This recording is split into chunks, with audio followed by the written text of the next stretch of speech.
Hey, in this video I'm going to be showing you how to edit dark and moody photographs. Now in this particular instance it's a dark and moody food photo, but the actual technique will apply to portraits, landscapes, anything dark and moody. Now of course, first of all you have to shoot a dark and moody shot. If you've taken some white background, high key sort of image, which is all light and airy, this isn't going to fix it. You need to get the styling right and everything. Anyway, that's all in a different video. I'll make it pop up here somewhere. Pop. There's a lot of P's. Anyway, let's jump into the computer. I'm going to go through exactly how I do this. Okay, here is my pumpkin image. Now, I actually edited the original in Capture One because that's my preferred software, but I know that most of you use Adobe Lightroom. So, the basics: 125th of a second, f10, 160 ISO on a 100mm lens. We've got it in focus, but it's not a great depth of field, as you can see. Even at f10, just because it's so close and it's a small item we're photographing. First thing I'm going to do is crop my image to a 4:5 aspect ratio because it makes it look better. Now, if you see at the bottom here, we've got some light spill onto this blue background. So I'm going to lift this up until we get rid of that because that will add to the dark and moody mystique. Right, now, the general exposure is good, but the shadows are actually a bit too dark even for a dark and moody photograph. So I'm going to hit shadows and bring them all the way up. And hit blacks and bring them all the way down. Now, obviously, this is not what we want here. So I'm going to slowly, using the Alt key, bring my blacks back until, there we go. We're just losing detail down here now. So this is pure black. Just go back to the blacks. See there? Let's bring it up. There we go. Okay, then with these shadows, we bring them down, you see it really crushes in there now. So we're going to keep those up and it's going to help us with this nice tonality here. Now I don't actually want 100, I'm just going to go all the way down. Play with that a little bit. There we go, that's good. Lovely. Now highlights. These are the bits before whites, your bright bits here. So it's important that these pop for it to be dark and moody. But we don't want to go too over the top then our whites. I always go all the way up and then bring it down. Using the Alt key again. And you can see this pumpkin here is a bit hot, but everything else is good. So we're going to fix this with a local adjustment, and we're going to do that now. So let's choose our brush. Got a bit click happy there. Drop the whites, drop the highlights as a slapdash starting point. Let's brush that in. I'll tell you what, for a slapdash starting point, it wasn't that far off.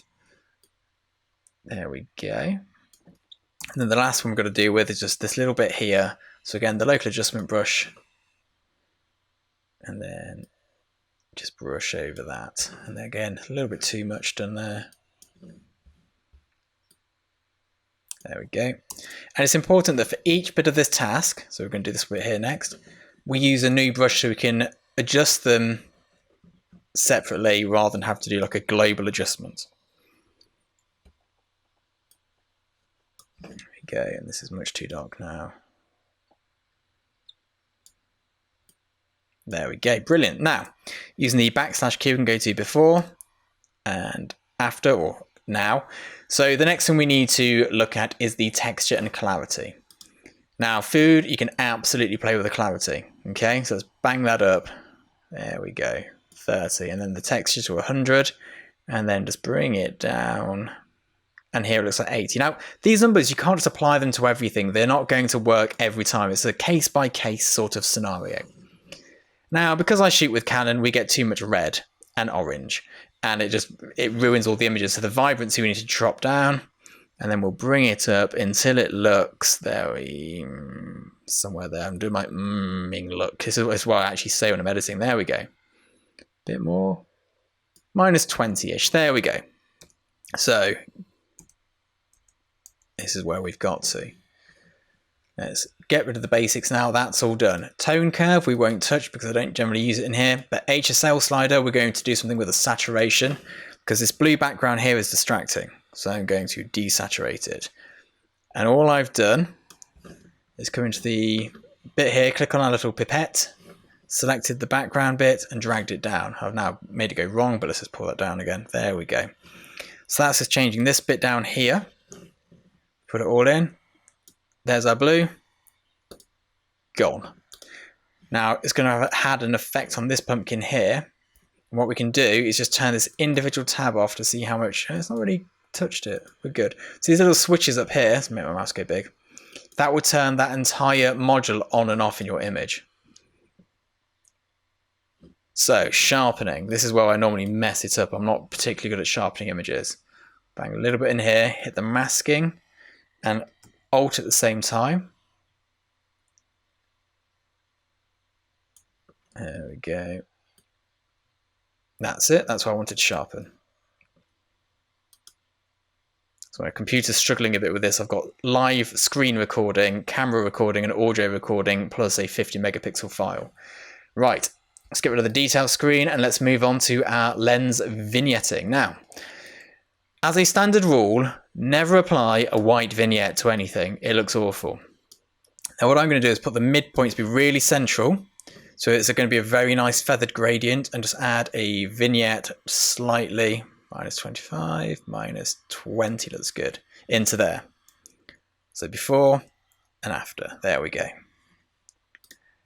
Now the last thing I'm going to do, I don't need to do any of this transformation because there's no vertical lines that I've messed up this time. I'm going to zoom in here, and we're going to add some grain to give it a bit more of a moody look. I'm going to make the grain a bit bigger. Add grain to nearly all of my images. It's just, it makes them look better, especially when you're printing. There we go. So if we go back to before and then after. So here we've got a side by side. Let's get rid of that text, it's distracting. So from the left to the right, for me, what we've done is we've just decreased the vibrancy, added some detail and structure into the image, selected where we want the black and white points to be, and removed the distracting blue image. I particularly like the 4:5 aspect ratio one. It works on Instagram. I find the 35mm just too long and skinny in portrait orientation. So there we go. That's how I edit my dark and moody images. It's nothing special. It's nothing fancy. It takes a few seconds. But the main thing is to light it, style it, and shoot it correctly first, because you can't take an image and go, well, I'm going to make it dark and moody once you've shot some high key, blown out sort of frame. I hope this is of use to you. If you're enjoying these videos, do hit subscribe. I've got loads more content coming out. We're on 3 to 4 videos a week at the moment. A mixture of how-tos, with editing, shooting, gear reviews, a vlog, and also answering your questions each week. So if you do have any questions, pop them in the comments below and I'll do my best to answer them.